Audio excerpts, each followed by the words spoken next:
laquelle. Si Doc Barker peut être transféré de sa cellule au bloc D, il aura peut-être une chance de s'évader. Mais avant cela, il aura besoin de l'aide des autres prisonniers, qu'il trouve facilement. Les détenus discutant constamment des faiblesses d'Alcatraz et de plans d'évasion.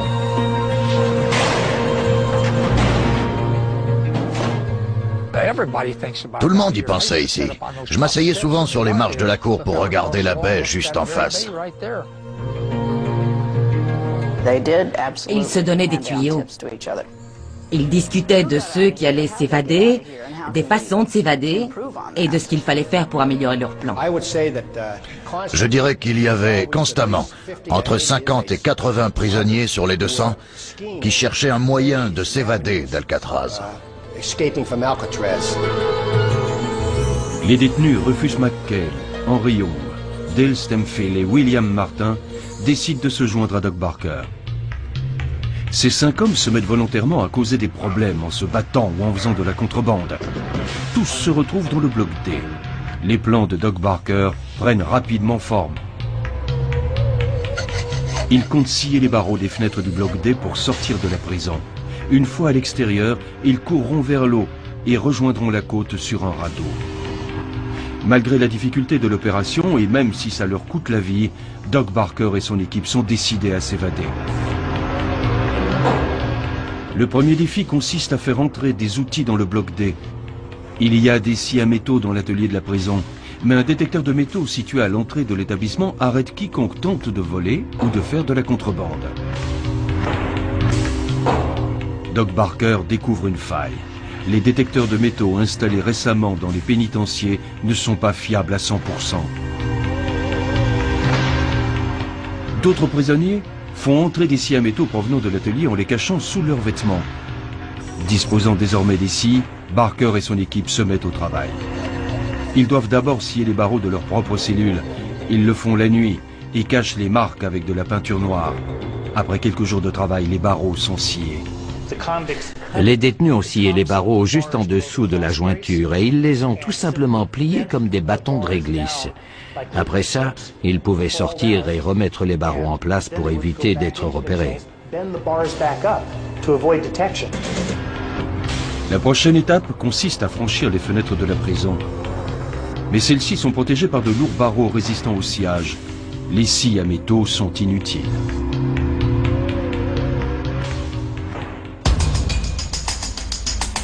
Doc Barker et son équipe vont alors faire preuve d'une grande créativité.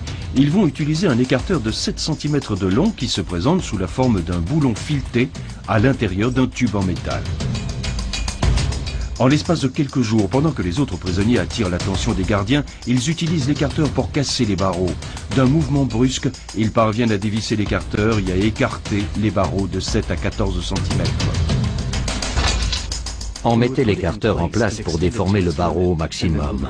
Après, on le plaçait de l'autre côté pour le replier dans l'autre sens. 3 fois ont été suffisantes pour casser le barreau. Henry Young, le 3 mai 1941.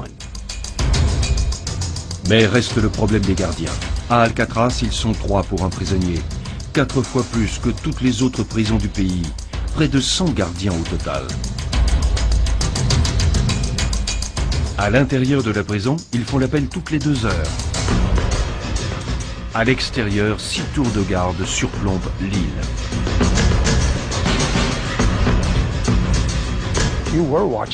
On était constamment surveillés, même quand on était enfermés dans nos cellules. Mais Doc Barker a un plan pour surmonter l'obstacle des gardiens. À l'intérieur de la prison, ils agiront entre 2 appels. À l'extérieur, ils ne pourront compter que sur une nuit brumeuse. 3 heures du matin, le 13 janvier 1939. Un brouillard épais recouvre Alcatraz. Un gardien termine sa ronde du bloc D. C'est le grand jour pour Doc Barker et sa bande.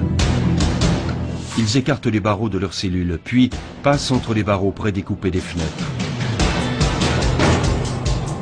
Une fois dehors, ils courent vers la côte. Le plan se déroule comme prévu.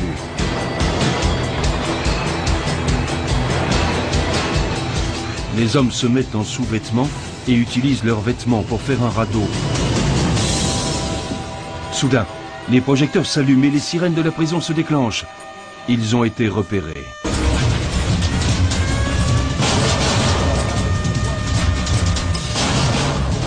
En un instant, les fugitifs sont cernés.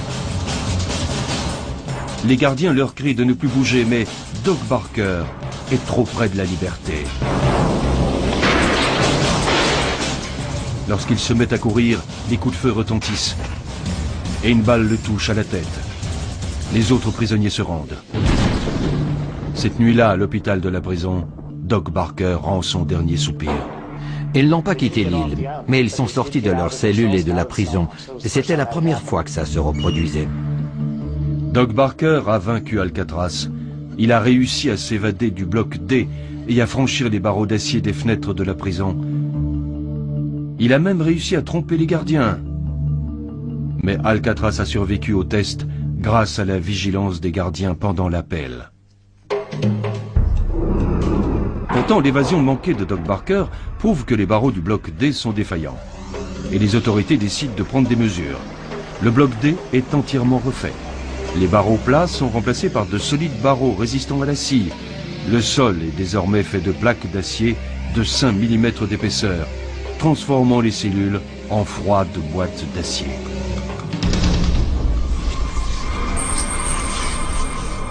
Mais le pire reste à venir. 5 nouvelles cellules sont créées. Équipées de solides portes d'acier de 8 cm d'épaisseur, elles sont conçues pour briser les derniers espoirs des détenus les plus indomptables. Bienvenue au trou.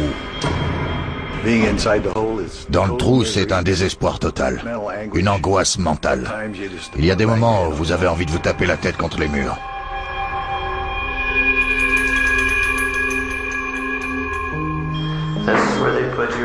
C'est ici qu'ils nous mettaient pour n'importe quelle infraction au règlement, que ce soit pour la fabrication d'armes ou l'agression d'un gardien.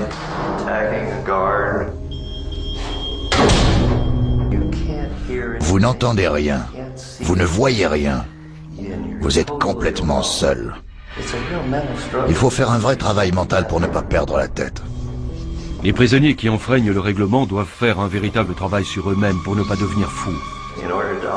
Pour vous occuper et continuer à faire travailler votre esprit et éviter de devenir fou, il faut trouver un moyen de s'amuser.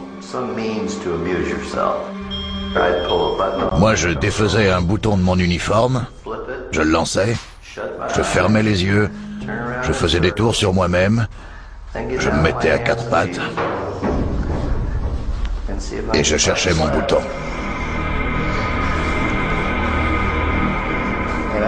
Et je répétais cet exercice encore et encore et encore. De l'isolement à l'intimidation, Alcatraz est la prison la plus dure des États-Unis.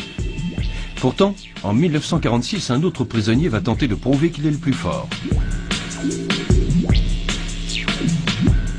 En tant que prison de haute sécurité, Alcatraz est conçu pour effrayer les prisonniers par des démonstrations de force et d'autorité. Dans les autres prisons fédérales, Alcatraz était perçu comme un endroit très hostile où personne ne voulait venir travailler. L'île isolée est l'endroit idéal pour une prison. La température de l'eau ne dépasse pas les 12 degrés et les courants mortels viennent renforcer les murs infranchissables d'Alcatraz. Si vous avez un minimum de jugeote, vous savez que vous ne pouvez pas nager dans cette eau. Bien que la baie ne soit peuplée que de petits requins inoffensifs, les gardiens ont répandu des rumeurs et semé la terreur parmi les prisonniers.